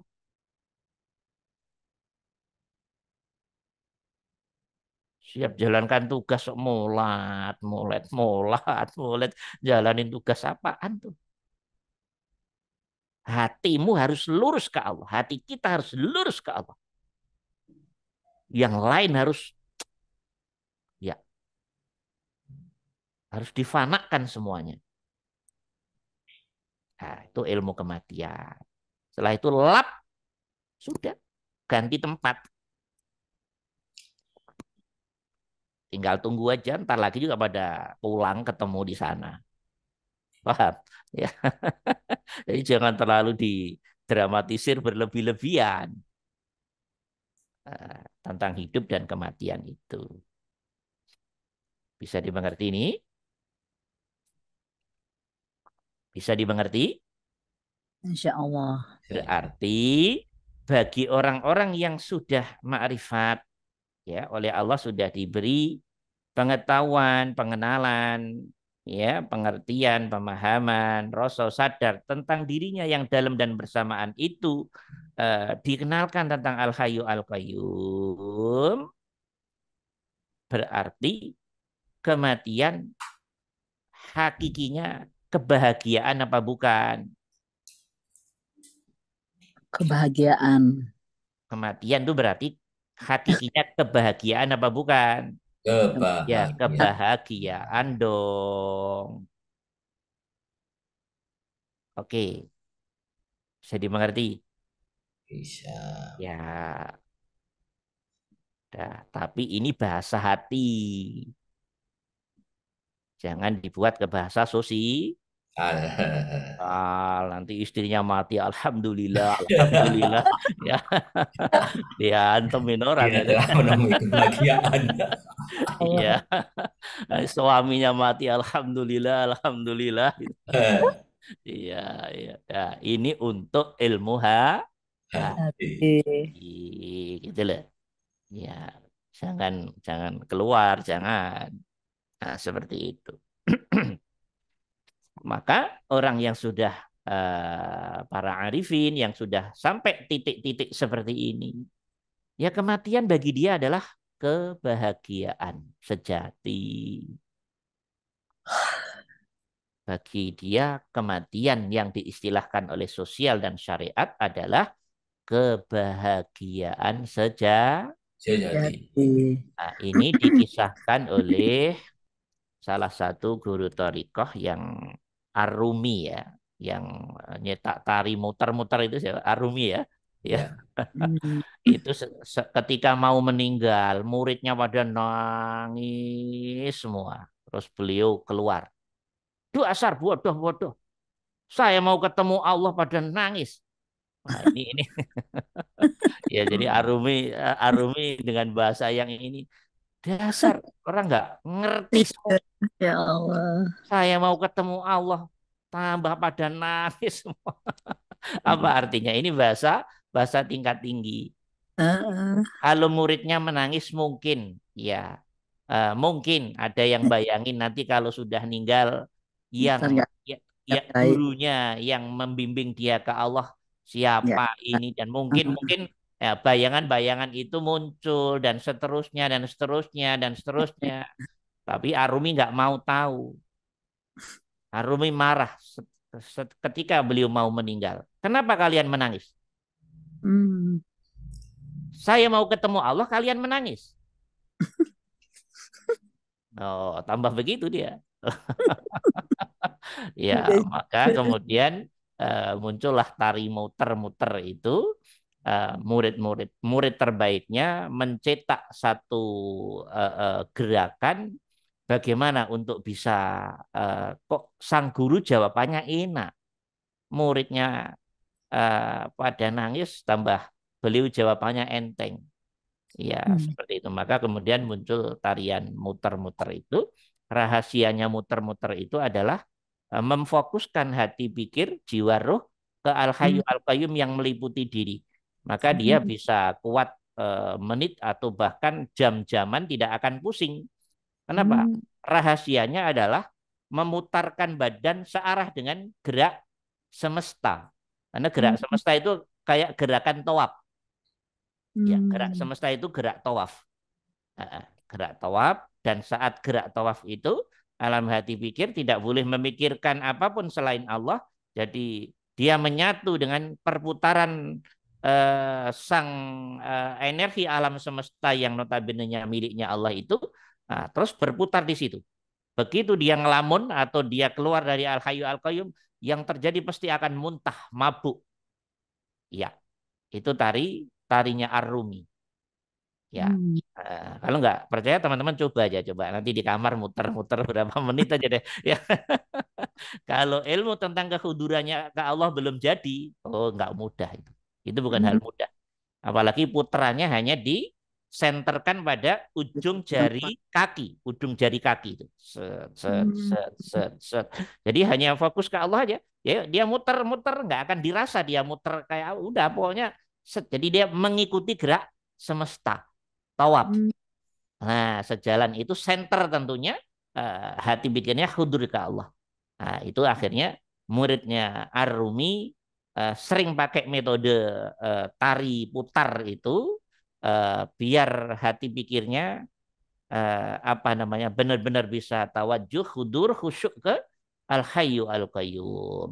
Nah, ini kalau tahu sejarahnya Ar-Rumi dengan murid-muridnya seperti itu.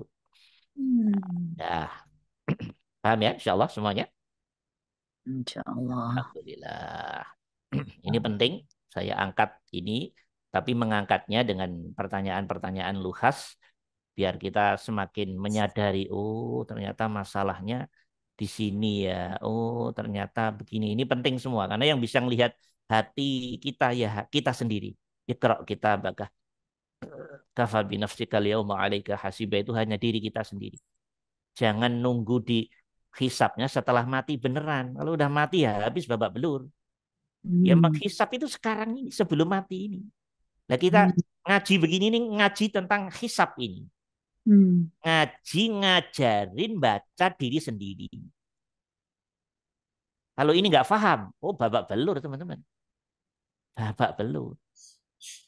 Oh jadi yang bedain saya dengan hewan tuh di sini ya. Yang bedain ini. Nah itu terus direnungin, dirasa. Iya ya benar ya. Kalau sudah duduknya bagus itu sempurna, ya itu berarti teman-teman sudah masuk ke iya kemakrifatan itu. Iya. Dan kalau belum akan susah menangkap ini, menyadari ini. Nah, seperti itu gambarannya. Paham? Ada satu dua pertanyaan mungkin?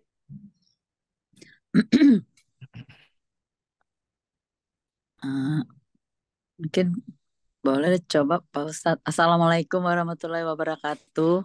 Waalaikumsalam. Pak Ustadz, mungkin begini ya, yang saya ingin tanyakan. Eh, jadi kan kita memang harus sudah siap dengan kematian itu gitu ya Pak Ustadz ya.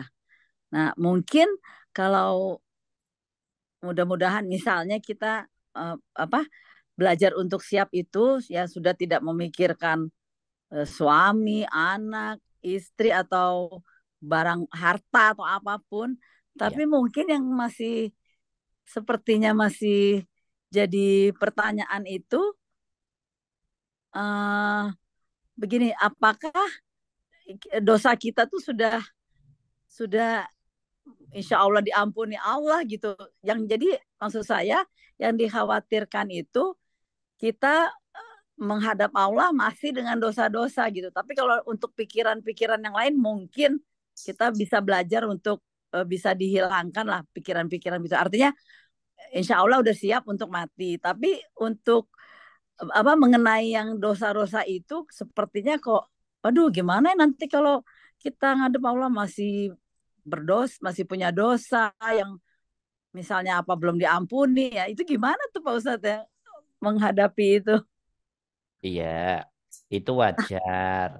Karena kita dari kecil sampai segede ini terus diberondong-berondong tentang informasi tentang dosa. Gitu ya Pak. Tekstual tentang itu. Hmm. Ya, sementara kalau kita ngaji hakikat makrifat, dosa, salah itu memang irama dari bagian dari kebenaran itu sendiri, ya apa tidak? Itu ya. Oh, Ya oh, apa oh, oh. tidak? Paham apa enggak nih? Jadi kita harus Kita, yakin gitu ya. kita ini nggak akan bisa jujur kalau nggak pernah pengalaman tidak Jujur. jujur. Ya apa tidak? Ada yang Ya. lahir langsung jujur 100%. Nggak ada. Karena tidak jujur itu menjadi prosentasenya lebih jujur sampai mendekati 100%. Itu sebuah perjalanan ke hidup. Kehidupan. Paham nih maksud saya? Mm-mm. Sabar, ada yang lahir langsung sabar 100%, ada nggak? Ada. Nggak ada. Nah, kalau gitu nggak usah Pak ada sabar, Pak sabar. nggak usah ada kehidupan kalau semuanya begitu. Hmm. Sabar Ustaz, Pak sabar. Iya, potensi sabar diberikan di semua anak manusia. Hmm. Iya, toh potensinya diberikan. Kemudian setelah itu diuji, nggak enak, terus ngeluh sampai 70 tahun ngeluh terus. Terus Berarti hidup perjalanan sabarnya memang nilainya nggak bagus. nggak ada ya, masih Iya, nol. iya, begitu toh. Ya, Iya tapi Pak. itu perjalanannya dia. Siapa tahu nanti jelang berapa jam kematian atau berapa hari kematian, dia nyadar dan bisa sabar. Pas terakhir diuji sakit, dia menerima dengan sakitnya itu. Ya Allah, hamba ridho ya Allah. Hati pikirnya nerima. Dia ridho dengan lisan hatinya, pikirnya nggak ngeluh. Setelah itu Hmm. mati, padahal 70 tahun ngeluh aja. Berarti dia mati dalam keadaan sabar apa tidak?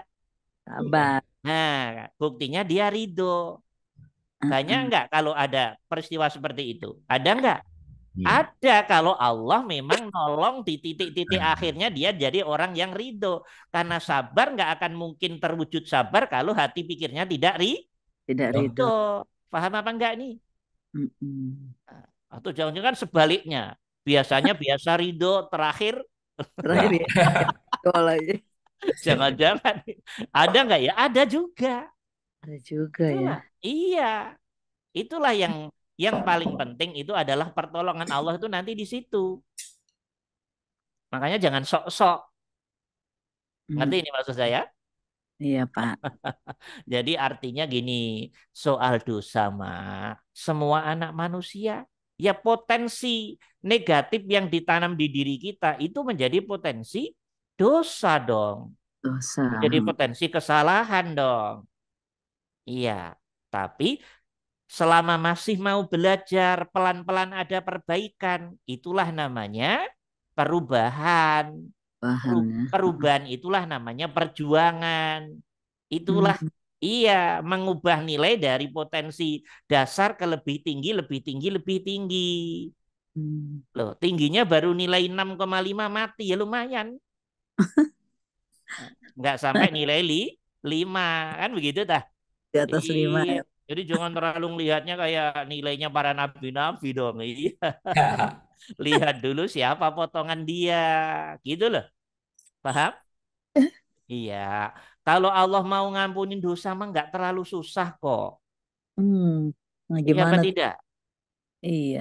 Lah, ketika apa yang terjadi yang nggak enak ridho itu sebetulnya sudah mengampuni kesalahan-kesalahan apa enggak? iya. Oh iya Nah, ya. itu aja kok sebetulnya kalau Allah mau ini gampang aja itu. Hmm. Mengerti? Yang repot kelihatannya baca Quran rajin, sholat rajin, tahajud rajin, Senin Kamis rajin. Sering ngeluh, sering nggak sabar. Ini yang repot. Mengerti ini? Ya Iya. Allah. Ini. Ya Ya, Allah. paham nih maksud saya? Iya, insya Nah, Allah. jadi artinya jangan terlalu Wah, dihantui, dihantui. dan terdramatisir oleh alam rasa sadarnya sendiri tentang kesalahan-kesalahan itu.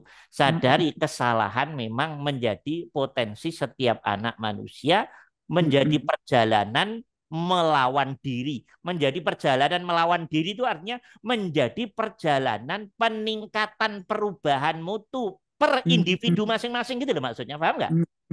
Iya, iya, Gitu loh. Paham? iya, iya. Nah, kalau Nabi hidayahnya gede, maka mutunya ya gede. Potongan kita hidayahnya loh gitu. Jadi berbeda-beda antara satu dengan yang Mulai. lain. Gitu loh. Paham nih maksud saya? Nah, Insya Allah, Pak. urusan dosa mah jangan Dosa terlalu Allah. dramatisir. Hmm. Mengerti? Iya. Dah. Mungkin kalau kita terlalu seperti ditakut-takutin, misalnya banyak dosa apa segala macam, mungkin itu setan juga ya Pak ya, yang Bukan. oh bukan. Kan begitu maksudnya. Kalau Begitu. para penyampai agama itu kan banyak yang ngomong secara tekstual dan sukanya pendekatannya adalah nakut-nakut. Nakut-nakutin. Nakutin tuh enak. Mm-mm. Jadi tidak mendudukkan sesuatu secara proporsional, membangun kesadaran dan rasa ke Oh iya. al-qayyum Iya, sehingga iya. melakukan sesuatu karena takut. Mm. Melakukan sesuatu atau meninggalkan sesuatu karena takut ancaman-ancaman tekstual tadi sebetulnya belum masuk ke ruhiyah yang sebenarnya dong karena dia belum duduk di al-hayyu al-qayyum itu sendiri ya begitu dah. Sementara yang kita bangun itu yang dibangun oleh agama itu sebetulnya puncaknya kesadaran dan rosok ke al-hayyu al-qayyum itu sendiri. Pak, begitu tadi Iya, iya, Pak. kajian dari awal tadi. Iya, iya. Seperti itu.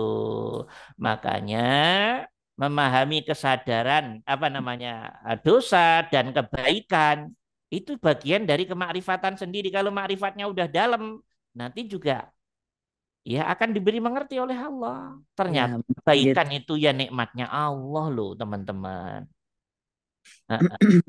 Allah pengen memberi nikmat kita secara ruhiyah, spiritual. Digerakkanlah kita untuk sholat, untuk membaca Quran. Tapi kalau duduknya hati pikiran sholatnya masih, mohon maaf nih, bayangan pahala, kemudian bayangan apalah di luar Allah, berarti sholat itu belum menjadi nikmat ruhiyah spiritual yang sempurna toh. Iya Pak tidak? Iya, benar. Dia masih main akal sendiri, bayang-bayang sendiri, rasa sendiri, sehingga sang pelaku sholat belum mampu merasakan substansi nikmatnya sholat itu sendiri, ya apa tidak?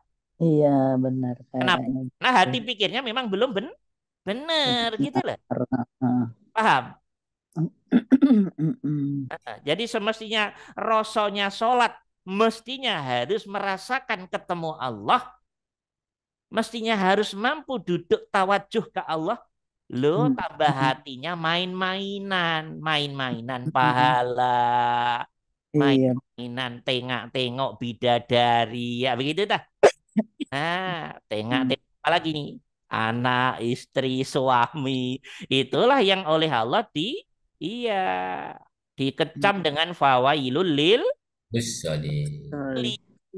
maksudnya hati pikirnya belum duduk yang benar gitu loh. Iya, benar-benar. Benernya di mana? Ya sampai kesadaran kerosok ke Allah yang sudah Sebenarnya. sholat itu ternyata nikmat ruhiyahnya al-muhid yang menggerakkan dimensi jiwa kezahiriahan. Wah, kalau yang belum sampai kan, sholat, dia udah menjalankan kewajiban, begitu dah. Ya apa tidak? Iya. Gede kepala gitu, saya udah sholat ini. Loh itu masih anak TK lah. Iya ya. Yang lalu kita bahas loh. Kalau menjalankan kebaikan masih melihat wajibnya, berarti masih rendah. Tapi lumayan. Nah, jangan dijelekin, jangan. Yang kedua, Kebutuhan. Hukum wajib di mata hati pikirnya hilang. Yang bicara adalah iya, kebutuhannya alam jiwa roh yang memang harus ketemu dengan sang peliputnya. Jadi kerja rasa lagi toh. Iya. Kerja kesadaran ruhiyah lagi toh. Tapi ini tingkat menengah kebutuhan. Yang ketiga, sudah bahasanya bahasa cinta. Oke, di luar sholat ya ketemu yang dicintai. Di luar sholat ketemu, di dalam sholat ketemu yang dicintai, di luar sholat ya ketemu yang dicintai. Dimanapun, kapanpun ketemu yang dicintai. Itu berarti kebaikan sudah menjadi cinta. Paham? Cinta nggak ini? Ini agak tingkat tinggi nih. Ya. Iya, gitu loh. Mengerti ini teman-teman. Nah, itu berarti bagus. Nah, kebaikan yang sudah sampai kecintaan, itulah namanya Ikhlas. Ikhlas. Orang yang ikhlas sudah nggak melihat dirinya, apapun nggak dilihat. Tapi yang ada praktek di hati, di pikiran adalah jiwa ruhnya dileburkan ke dalam al-muhit, difanakan, dileburkan, disirnakan, diahadkan, dimasukkan, disilamkan, dirosok tentang al-hayyu al-qayyum. Dirinya pun nggak dilihat. Itu berarti dia sudah sampai titik kecintaan. Terus Pak Dadang nanya, Ustadz, saya pengen tahajud tapi kok males ini. Ya, begitu tak yang waktu itu? Ya Pak Dadang ya? Iya. Terus saya jawab, pengen banget tahajud tapi malas satu. Mungkin ya kita makan rizki yang tidak halal. Pengen, tapi Allah nggak berkenan. Harus diberi punishment. Kita semua, bukan Pak Dadang doang maksudnya. Ya, mungkin nyarinya bener, tapi zakatnya nggak dikeluarin. Kotor nggak itu? Kotor. Kita memanipulasi Allah apa tidak berarti? Iya, harus dapat punishment. Satu di antaranya malas berbuat baik. Atau berbuat baik hatinya nggak bisa hudur khusuk ke Allah. Tolong kenali dirimu itu siapa. Jangan-jangan makan haram. Merasa nggak makan haram tapi hartanya nggak dizakati. Ya sama dong. Kan sama-sama haramnya itu yang nggak dizakati.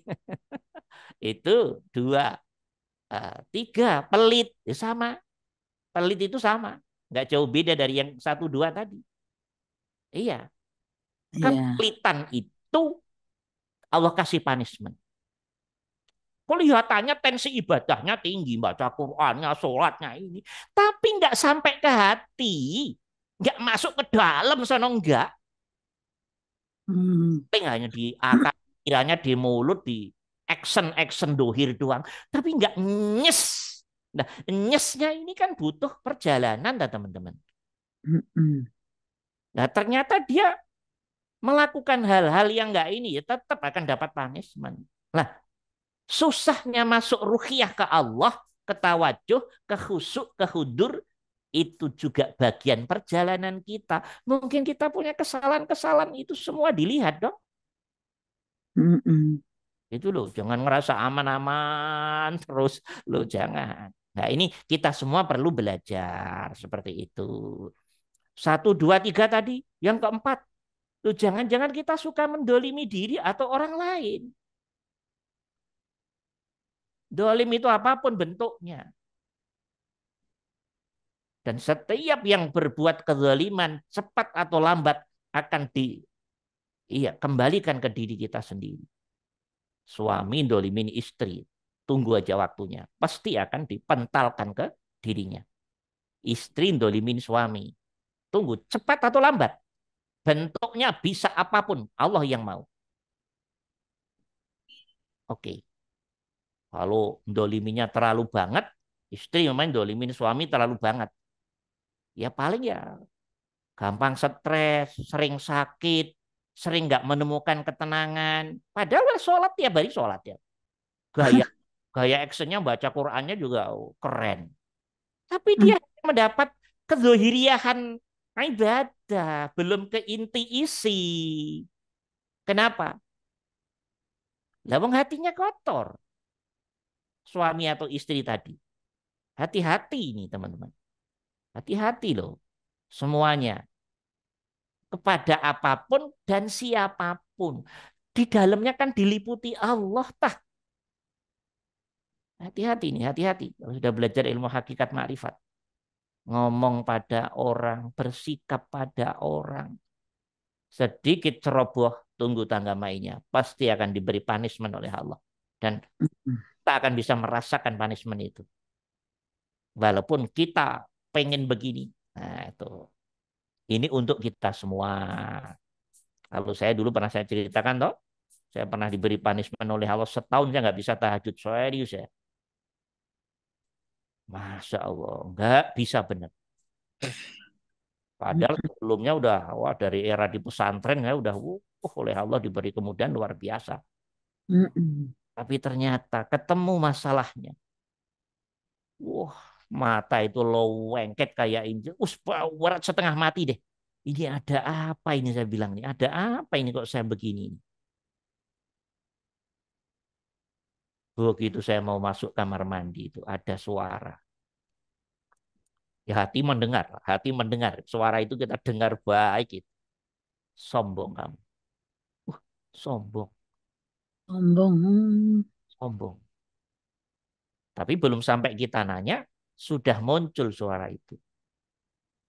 Ya, selama ini kamu merasa bisa tahajud sendiri, duduk sendiri. Artinya kita sedang diajarin ikhlas. Ibaratnya kita dipalu kepalanya itu, yes gitu. Selama ini kamu duduknya masih salah, tapi nggak pernah ngerasa kamu. Kalau pakai bahasa kasar kayak saya begini nih, ya.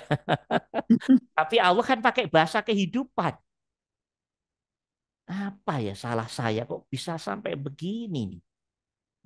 Setahun teman-teman nggak main-main. Kalau cuma sehari, 2 hari, malasnya masih lumayan. Setahun, babak belur saya. Nggak dapat pertolongan Allah. Nggak dimudahkan oleh Allah untuk tahajud.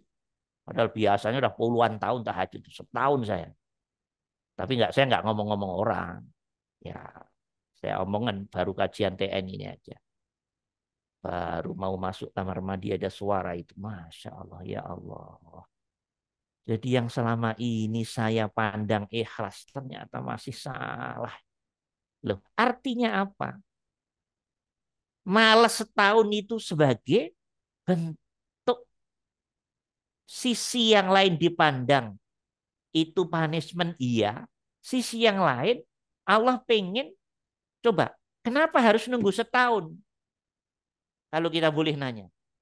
Oh, ya Allah, lama banget setahun ya Allah. Seminggu doang kan lumayan kan begitu. Kalau kita boleh protes ya kan. Ya terserah Allah. Allah pengen apa ngajar saya 1 tahun kok. Dan jawabannya hanya satu. Kamu masih ego. Ego apa? Ego bisa ngerasa bangun sendiri. Wudhu sendiri. Tahan sendiri. Baru ya Allah, ini tak dosa selama ini ya Allah. Menurut perasaan saya, secara syariat saya sudah benar, saya sudah ikhlas, tapi ternyata belum. Ya udah dari situ toh. Akhirnya diajarin ilmu ikhlas lewat laku, bukan buku, bukan. Diuji benar sampai babak belur begini baru oh ya Allah. Setelah itu ya pelan-pelan diajari oh begini yang kita duduin mau tidur hati pikirnya harus begini, bangun begini, saat wudhu sholat ini begini, begini, begini, begini, begini. Inilah namanya ilmu kehidupan. Jadi Allah itu ngajarin kita langsung. Seperti itu teman-teman. Nah, Pak Dadang malasnya baru berapa kali itu? Belum masih ekstrim saya ya. Ya, dah ini bagi yang ada malas-malas di kebaikan itu faktornya banyak. Satu di antaranya 4 tadi dan yang lain-lain ada kalau dibahas banyak. Tapi yang paling ekstrim 4 tadi. Ya, mungkin makan barang haram atau didapatnya halal tapi tidak dizakati.